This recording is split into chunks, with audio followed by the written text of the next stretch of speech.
Hello friends, welcome to ICS platform. आज है 26 of सितंबर और 26 ऑफ सितंबर करेंगे हम current affair from the Hindu, Indian Express और PIB. Without wasting our time video start करते हैं। देखो दोस्तों, मैं आपको पढ़ाने वाला हूं आज इंडिया और चाइना का स्टैंड ऑफ। क्लियर? जैसे कि मैं हर लेक्चर में बता रहा हूं कि इंडिया और चाइना का जो बॉर्डर इशू चल रहा है उसके लिए कई सारे डिसीजन लिए गए, कई सारी मीटिंग भी हो रही है। तो मैं आपको डिटेल में शुरू से बताऊंगा फॉर न्यू स्टूडेंट, क्योंकि ये इंडियन एक्सप्रेस में अभी आया हुआ है और हम जानेंगे कि अभी क्या क्या डिस्कशन हो चुका है और हमारे एक्सटर्नल अफेयर मिनिस्टर का क्या कहना है, कब तक रिजॉल्व हो जाएगा और चाइना का रिस्पॉन्स क्या है ऑन दिस पर्टिकुलर इशू, और कौन कौन से ऐसे पॉइंट है यहाँ इंडिया और चाइना का इशू है इन ईस्टर्न लद्दाख। क्लियर? देखो, दूसरा बताऊंगा मैं आपको, Indian clean energy manufacturing down.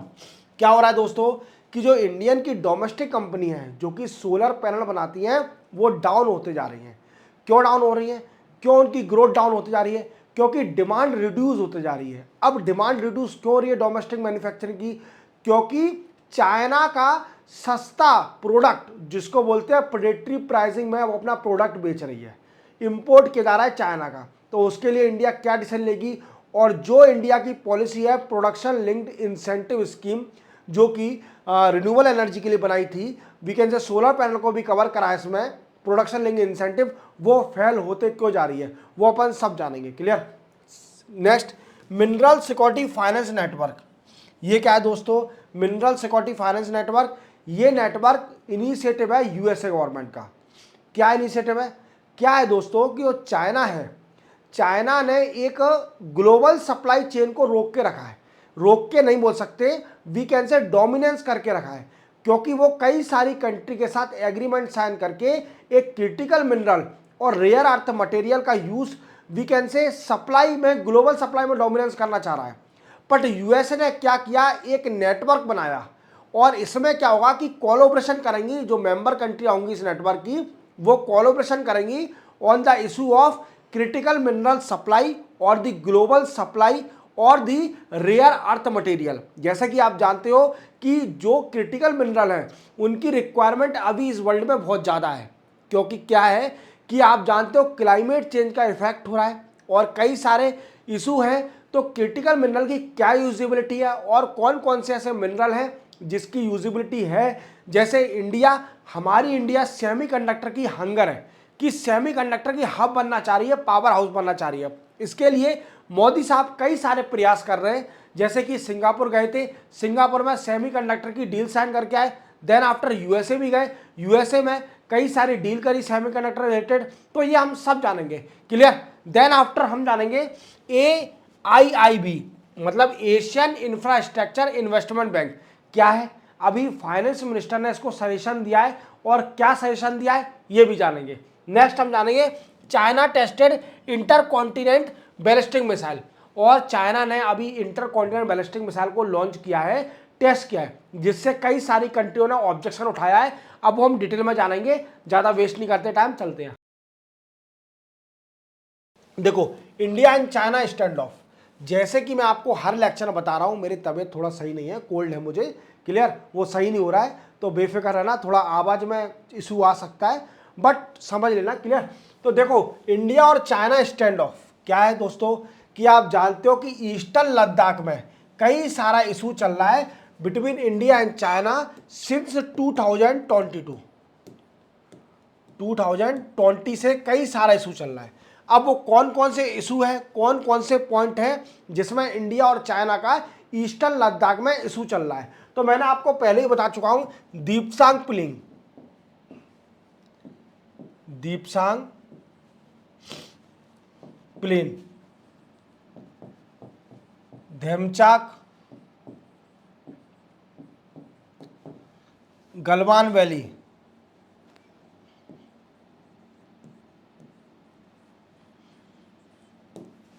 Pangong,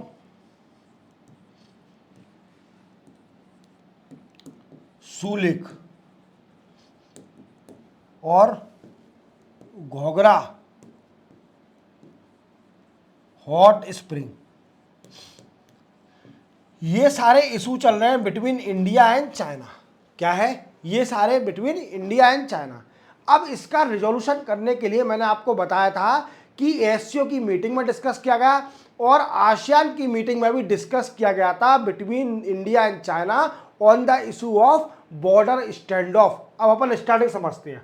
देखो दोस्तों, क्या है कि सबसे पहले हुई थी हमारी एससीओ की मीटिंग, सिंगाई कोऑपरेशन ऑर्गेनाइजेशन की मीटिंग हुई थी। क्लियर? अब इस मीटिंग में हमारे एस जयशंकर साहब गए थे और यहाँ पर इनकी मीटिंग हुई चाइना के काउंटर पार्ट के साथ और डिस्कस किया गया, डिसीजन लिया गया कि मिनिस्ट्रियल मीटिंग करी जाएगी। मिनिस्ट्रियल मीटिंग करी जाएगी जिसको हम बोलेंगे कि जो working mechanism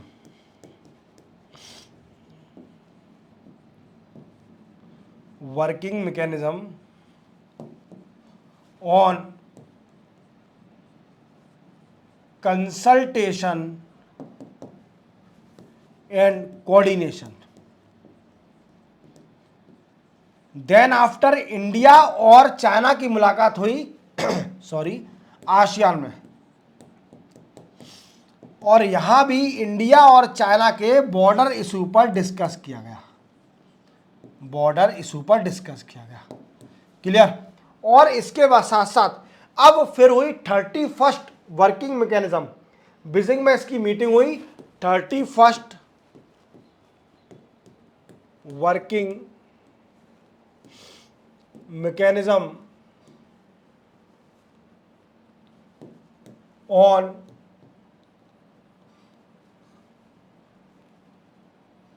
consultation and coordination,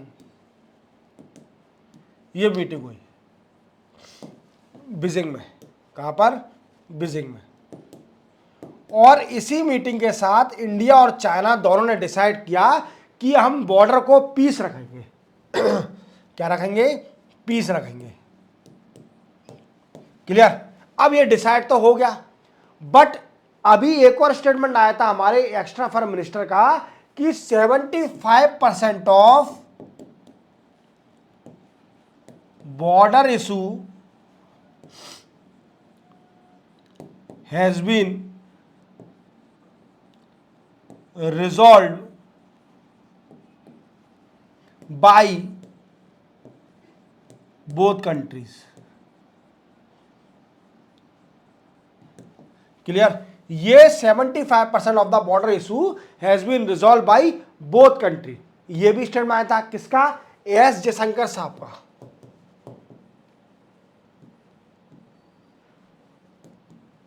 जो कि एक्सटर्नल अफेयर मिनिस्टर है।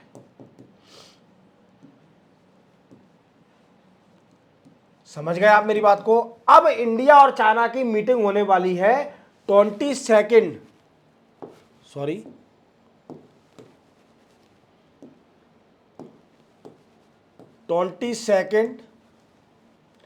मिलिट्री या फिर 22nd round military meeting between India and China. क्या है दोस्तों? 22nd राउंड मिलिट्री मीटिंग होने वाली है इंडिया और चाइना के बीच में ऑन द इशू और resolving issues of border between India and China. तो आप पूरी तरह समझ गए होंगे कि what is the real issue between India and China since 2020। Clear?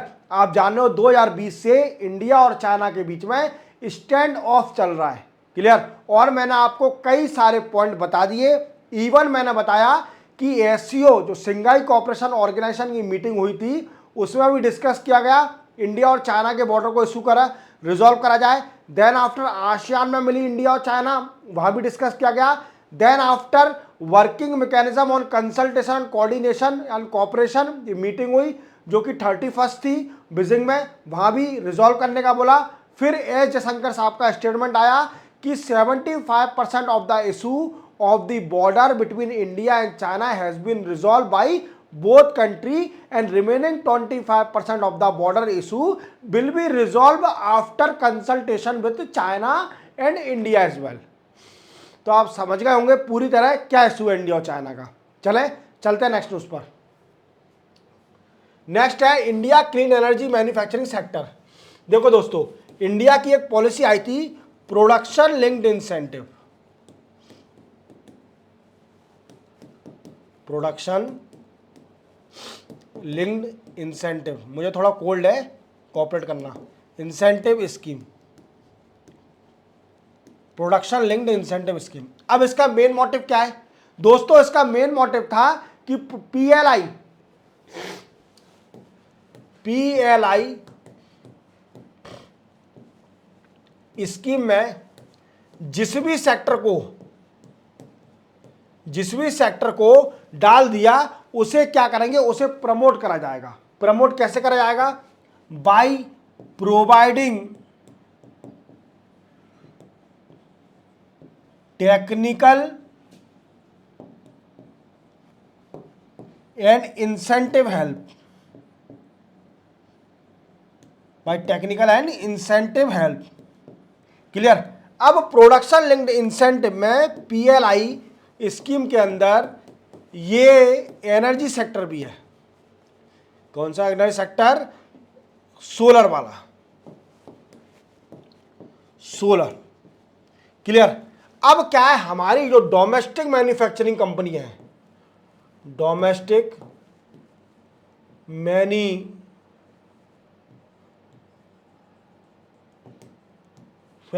Company, वो डिस्ट्रॉय होते जा रही हैं, अब वो डिस्ट्रॉय क्यों हो रही है दोस्तों? क्योंकि क्या है कि चाइना से जो सोलर पैनल बनाने के लिए पार्ट्स आते हैं, चाइना उनको डंप कर रही है। अब डंप आने क्या होता है कि किसी भी कंट्री में जब हम कोई भी प्रोडक्ट सस्ते प्राइस पर बेचते हैं और जिससे क्या होता है कि उसकी डोमेस्टिक कंपनियां डिस्ट्रॉय होती है, उसको बोला डंप, और उसको हम दूसरी टर्मिनोलॉजी बोलते हैं प्रेडेटरी प्राइसिंग।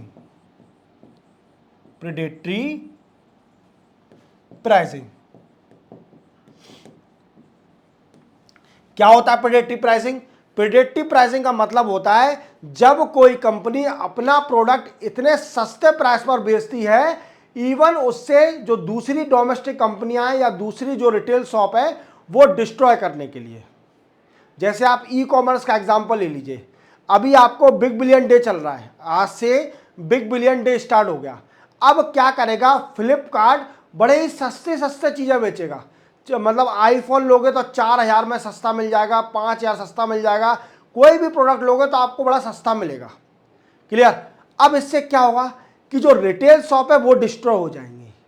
ये सस्ता क्यों बेच रहे हैं? ये क्या है, इससे रिटेल शॉप है, जो होलसेल की शॉप है, वो सब डिस्ट्रॉय हो जाएंगी। जब उनको होलसेल की प्राइस से भी लो प्राइस मिलेगा तो वो डिस्ट्रॉय हो जाएंगी। ऐसे ही चाइना करती है। चाइना क्या करती है, अपना प्रोडक्शन इतना कर लेती है, देन आफ्टर दूसरी कंट्रियों में डंप करती है उस प्रोडक्ट को। जैसे इंडिया में डंप कर रही है सोलर को, सोलर के पार्ट है, सोलर पैनल के पार्ट है, उनको डंप कर रही है, जिससे क्या हो रहा है कि जो डोमेस्टिक कंपनियां हैं इंडिया की, वो डिस्ट्रॉय होते जा रही हैं।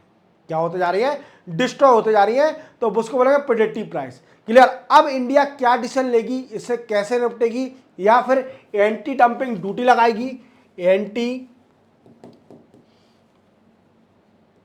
डंपिंग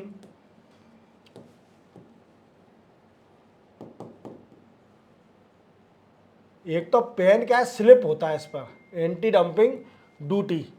मैं आपको बताऊं, ये डिजिटल बोर्ड है ना, ये बकवास है, ये पैनल बकवास है। जो व्हाइट बोर्ड का मजा है ना पढ़ाने का, उससे अच्छा कहीं नहीं पढ़ा सकते आप। इसमें पेन स्लिप होता है, राइटिंग अच्छी नहीं बनती, वीकेंड से आपकी रियलिटी की राइटिंग व्हाइट बोर्ड पे आती है।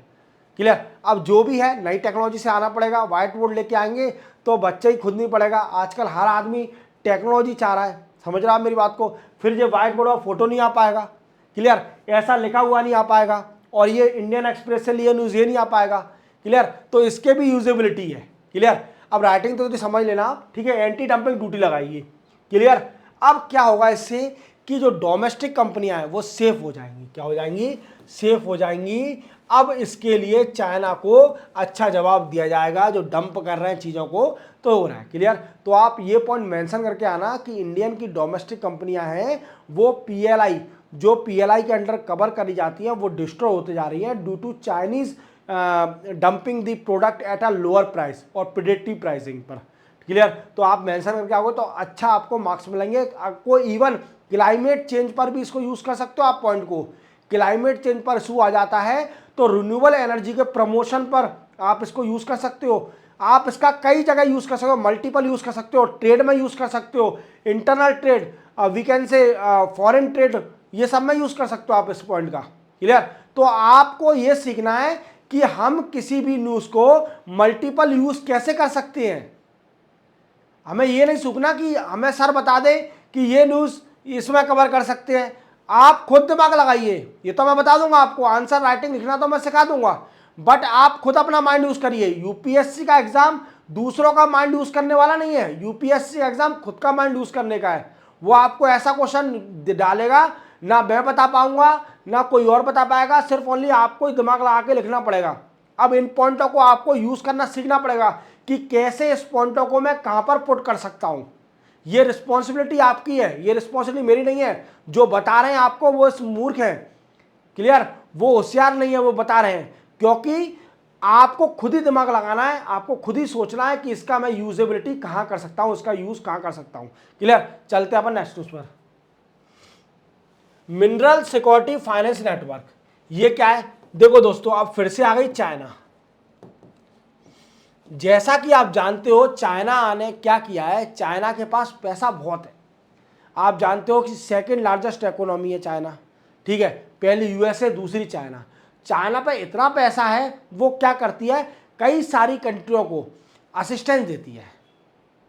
ह्यूमैनिटेरियन असिस्टेंस बोल सकते हैं, या फिर लाइन ऑफ क्रेडिट बोल सकते हैं। क्या बोल सकते हैं? Line of credit, line of credit, और पैसा उधार भी देती है, क्लियर। अब देने के साथ उसको पता है कि ये कंट्री पटा नहीं पाएगी, ये कंट्री ना ही इंटरेस्ट दे पाएगी ना ही मेरा पैसा वापस कर पाएगी। तो क्या करेंगे, ये क्या करता है, डील करता है कि आप हमारे मिनरल रिसोर्स, जितने भी आपकी कंट्री के मिनरल रिसोर्स हैं, इनको हमें दे दो, हम इनका यूज करके हमारे पैसे को बराबर कर लेंगे, हम इनका यूज करके अपने पैसे बराबर कर लेंगे, या फिर कोई लैंड लीज पर ले लेती है उन पैसे के बदले। समझ रहे हो मेरी बात को? तो ऐसे ही क्या किया है कि चाइना ने अफ्रीकन कंट्री के साथ कई सारे डील साइन करी है, अफ्रीकन कंट्री के साथ। और अफ्रीकन कंट्रियां जो है, अफ्रीका कंट्री कॉन्टिनेंट में, वो क्रिटिकल मिनरल के लिए बड़ी फेमस है, क्रिटिकल मिनरल के लिए बड़ी फेमस है, एंड रेयर अर्थ मटेरियल भी वहां बहुत पाए जाते हैं। क्रिटिकल मिनरल और रेयर अर्थ मटेरियल भी वहां पाए जाते हैं, clear.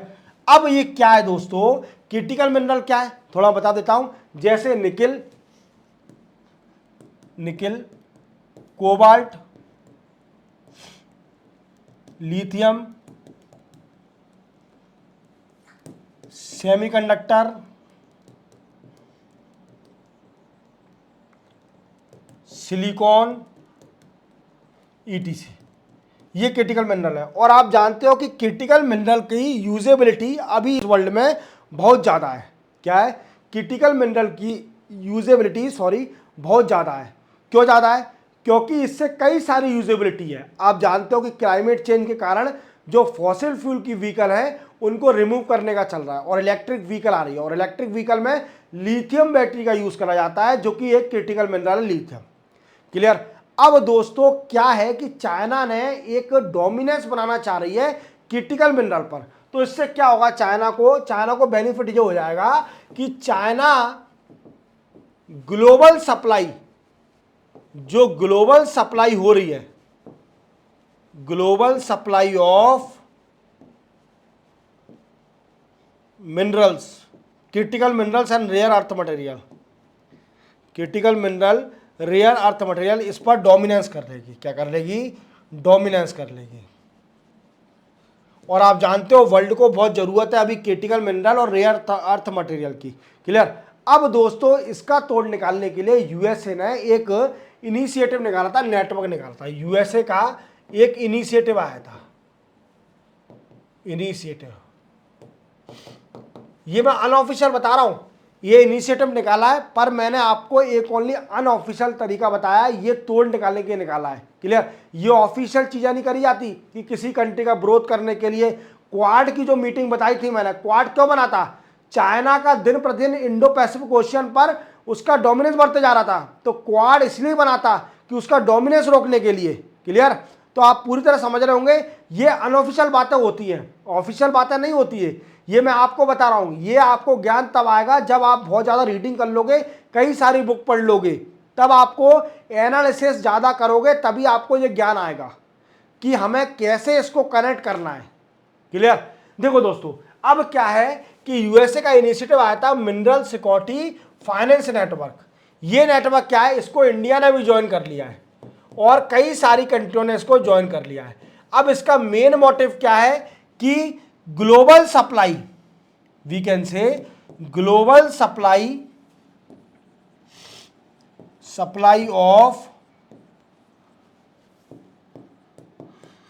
Critical minerals and rare earth material, rare earth material और क्रिटिकल मिनरल की ग्लोबल सप्लाई इजीली हो सके। और दोस्तों इसका एक और मोटिव है। क्या मोटिव है? एक और मोटिव है कि cooperation of member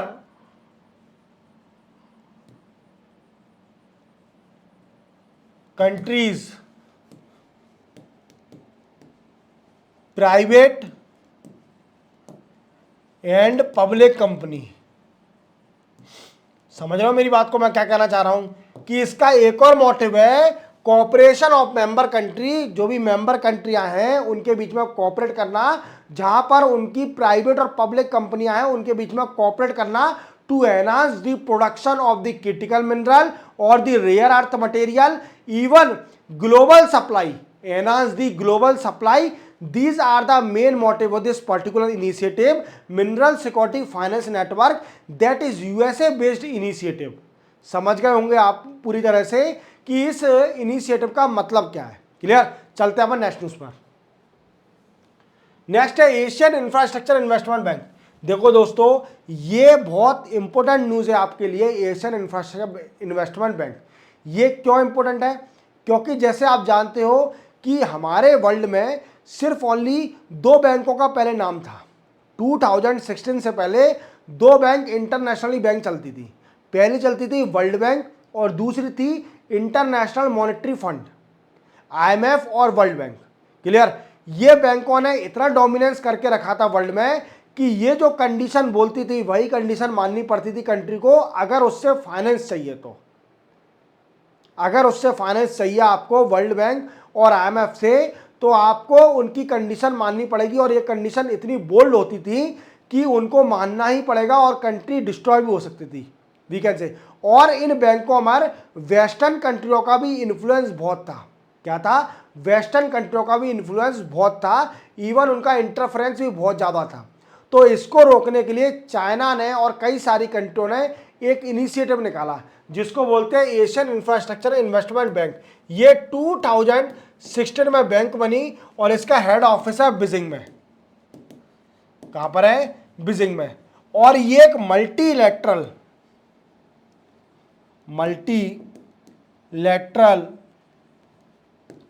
finance bank है। क्या है? मल्टीलैटरल फाइनेंस बैंक है। समझ गए? मल्टीलैटरल फाइनेंस बैंक है। अब दोस्तों क्या है इसका काम कि इसके अंदर मेंबर कितने हैं, तो इसके हैं 109 मेंबर। क्या इंडिया इसका मेंबर है? बिल्कुल है, इंडिया इसका मेंबर भी है और सेकंड लार्जेस्ट शेयर होल्डर भी है। आप देखिए कि India is not only a member but also a second largest share holder of this bank. तो अपन कह सकते हैं देख Asian infrastructure investment bank was setup in 2006 against the decision of world bank and IMF। क्योंकि क्या है, world bank और IMF का डोमिनेंस बढ़ते जा रहा था वर्ल्ड पर, तो इसलिए एक और अल्टरनेटिव बैंक होना चाहिए जो कि मल्टीलैटरली हेल्प करे कंट्रियों की, जैसे एशियन इंफ्रास्ट्रक्चर इन्वेस्टमेंट बैंक बनी 2016 में, जिसका हेडक्वार्टर है बीजिंग में और इसके मेंबर है 109 मेंबर। क्लियर? और India is a member of this bank but also a second largest share holder of this particular multilateral bank और मल्टीनेशनल फाइनेंस बैंक। तो वी कैन से अगेन, मैं आपको बता देता हूं, बड़ी बड़ी इंपॉर्टेंट है, मुझे बताना जरूरी है, ये आपको बार बार आप मेंशन करके आइए। क्या हो रहा था कि वर्ल्ड बैंक और इंटरनेशनल मॉनेटरी फंड का डोमिनेंस दिन प्रतिदिन बढ़ते जा रहा था वर्ल्ड पर, और ये लोग इतनी कंडीशन लगाते थे कि क्या बताऊं, कंट्रियां मजबूर हो जाती थी। इवन इस बैंकों पर वेस्टर्न कंट्रियों का भी इन्फ्लुएंस दिन प्रतिदिन बढ़ते जा रहा था। तो 2006 में जो कि एशियन कंट्रियां थी और कुछ और कंट्री मिलके उन्होंने एक बैंक बनाई जिसको बोलते हैं एशियन इंफ्रास्ट्रक्चर इन्वेस्टमेंट बैंक। इसमें मेंबर है 109 मेंबर और इवन इसका हेड ऑफिस है बीजिंग में, और ये मल्टीलैटरल फाइनेंस बैंक है। क्लियर? और इसमें इंडिया इसका मेंबर तो है ही but second largest share holder भी है। India is the second largest share holder of this bank. समझ रहे हो? तो आप याद रखना, Asian infrastructure investment bank. Clear? अब देखो दोस्तों, क्या है कि न्यूज क्यों आया, ये न्यूज में क्यों आया। देखो दोस्तों, जो हमारे देश के फाइनेंस मिनिस्टर हैं Nirmala Sitharaman ma'am, Sitharaman ma'am, clear, इन्होंने एक रिकमेंडेशन दिया है एशियन इंफ्रास्ट्रक्चर इन्वेस्टमेंट बैंक को, एक रिकमेंडेशन दिया है कि आप फोकस करो, focus on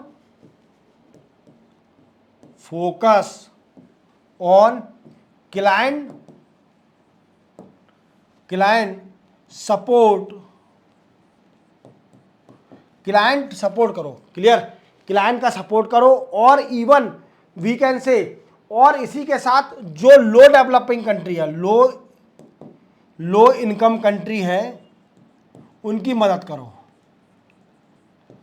client specific approach, we can say client specific approach बोल लो, क्या है टर्मिनोलॉजी यूज करना चाहिए जो कि यूजेबिलिटी आए। क्लाइंट स्पेसिफिक अप्रोच यूज कर रहे हैं और लो इनकम कंट्री की मदद कर रहे हैं, और एशियन इंफ्रास्ट्रक्चर इन्वेस्टमेंट बैंक को ये बात माननी पड़ेगी।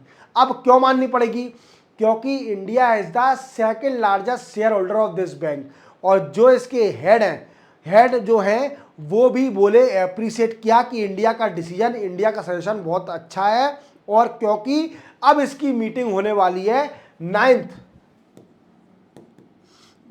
बोर्ड ऑफ गवर्नर की मीटिंग होने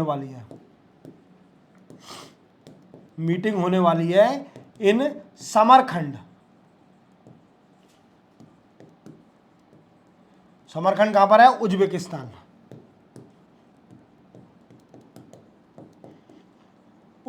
में। क्लियर? समरखंड में इसकी मीटिंग होने वाला है, 9th meeting board of governor की। तो इससे पहले फाइनेंस मिनिस्टर ने सजेशन दिया है किसको, इनको, कि जो क्लाइंट स्पेसिफिक अप्रोच और लो इनकम कंट्री की आप मदद करिए। और मैं इसलिए बोल रही है इंडिया, क्योंकि India is the second largest share holder of this bank. समझ रहे हो? India second largest share holder है इस बैंक की, दूसरी मालिक है। समझ रहे हो आप? तो देखो कितनी बड़ी बात है, इंडिया भी बहुत पैसे वाली है, ऐसा नहीं है। चलते हैं next. China tested ICBM inter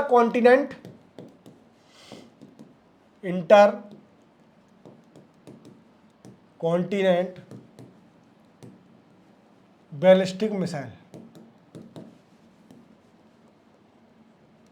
इंटरकॉन्टिनेंट ballistic missile क्या है दोस्तों? Intercontinent ballistic missile, India China ने अभी टेस्ट किया है intercontinent ballistic missile in Pacific Ocean, और इससे कई सारी कंट्रियों में, जो कि कंट्रियां हैं we can say east Asian कंट्रियां हैं, उनमें भूचाल आ गया। कौन कौन सी कंट्रियां हैं? जापान,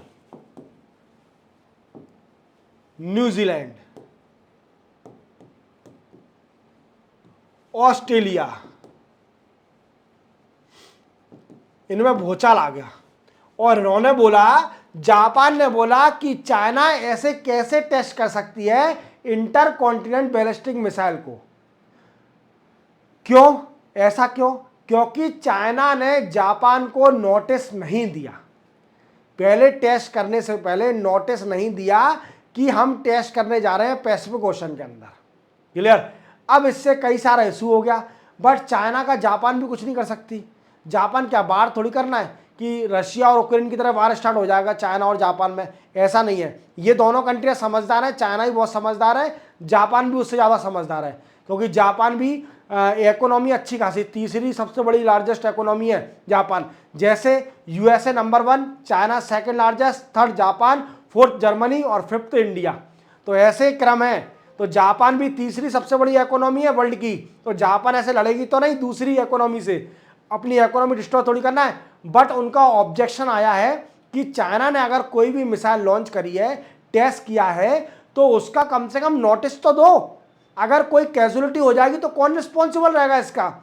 तो चाइना दिन प्रतिदिन अपने न्यूक्लियर वारहेड को बढ़ाते जा रही है। आप देखिए कि चाइना अभी तीसरी सबसे बड़ी न्यूक्लियर वारहेड को होल्ड करने वाली है आफ्टर रशिया एंड यूएसए और रशिया के बाद चाइना तीसरी सबसे ज्यादा न्यूक्लियर वारहेड को होल्ड करी है। और अगर देखा जाए तो 2023 में 2023 में चाइना के पास 500 ऑपरेशनल न्यूक्लियर वारहेड है, और 2030 तक चाइना के पास 1000 न्यूक्लियर वारहेड हो जाएंगे। तो आप देख सकते हैं कि चाइना अपनी कितनी पावर बढ़ाते जा रही है न्यूक्लियर वारहेड होल्ड करने में। न्यूक्लियर वारहेड को होल्ड करने में चाइना अपनी पावर दिन प्रतिदिन कितना बढ़ाते जा रही है। और इंटरकॉन्टिनेंटल बैलिस्टिक मिसाइल को टेस्ट किया है इसने, और जब चाइना से पूछा गया कि कई सारे कंट्री ऑब्जेक्शन उठा रही हैं, आप क्या बोलना चाहोगे, तो चाइना का जवाब ये आया कि ये पहली बार थोड़ी है, ये पहली बार थोड़ी है, चाइना तो हमेशा उल्टा ही बोलती है।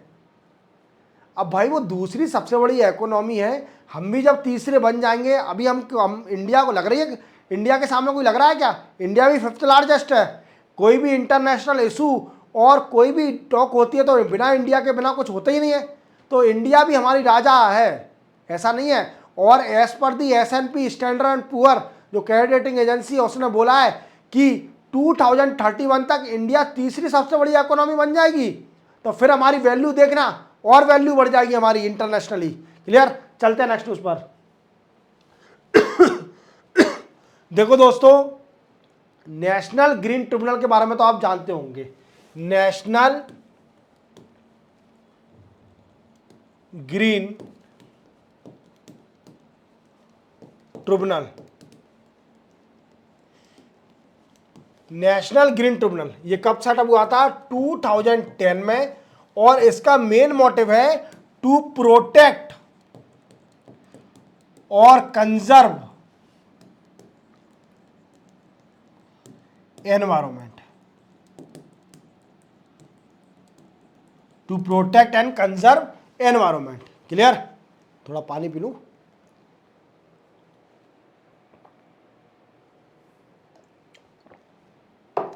To protect and conserve environment. अब दोस्तों क्या है कि एक नॉन प्रॉफिट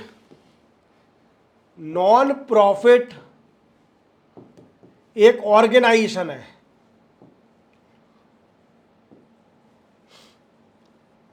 जिसका नाम है tsunami on road. Tsunami on road.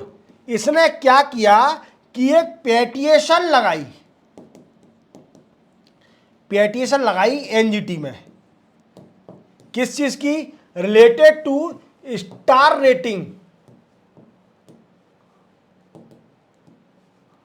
For passenger vehicle.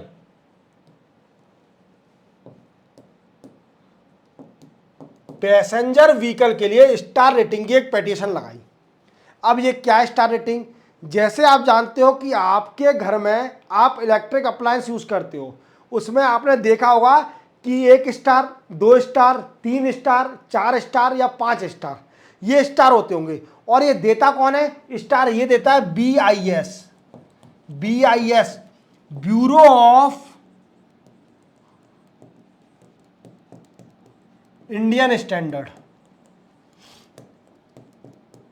Bureau of Indian standard यही बॉडी है जो ISI जो मार्क देती है, स्टार रेटिंग देती है, इसी का काम है। Clear?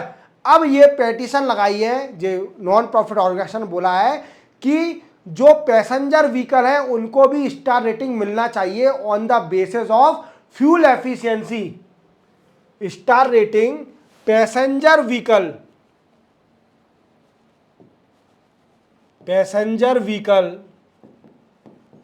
on the basis of fuel efficiency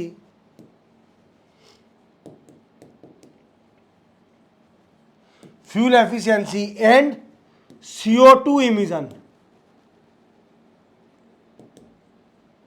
clear? क्या बोला है कि ये जो नॉन प्रॉफिट ऑर्गेनाइजेशन है इसने बोला है एनजीटी से कि जो पैसेंजर व्हीकल होती हैं उनको भी स्टार रेटिंग देना चाहिए on the basis of fuel efficiency और क्या दूसरा CO2 इमिशन, कार्बन इमिशन के बेसिस पर।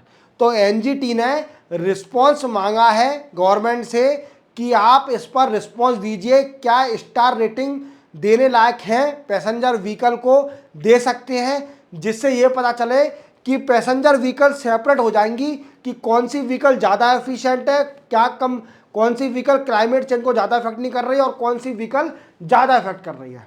क्लियर? तो आप पूरी तरह समझ गए होंगे कि स्टार रेटिंग क्या है और BIS क्या है, ब्यूरो ऑफ इंडियन स्टैंडर्ड, आपको पूरा क्लियर हो गया होगा। इसी के साथ ये 26 सितंबर के करंट अफेयर कंप्लीट होते हैं। चैनल को सब्सक्राइब और बेल आइकन प्रेस करना ना भूलना। मिलते हैं हम कल 27 सितंबर को नए करंट अफेयर के साथ। तब तक के लिए जय हिंद।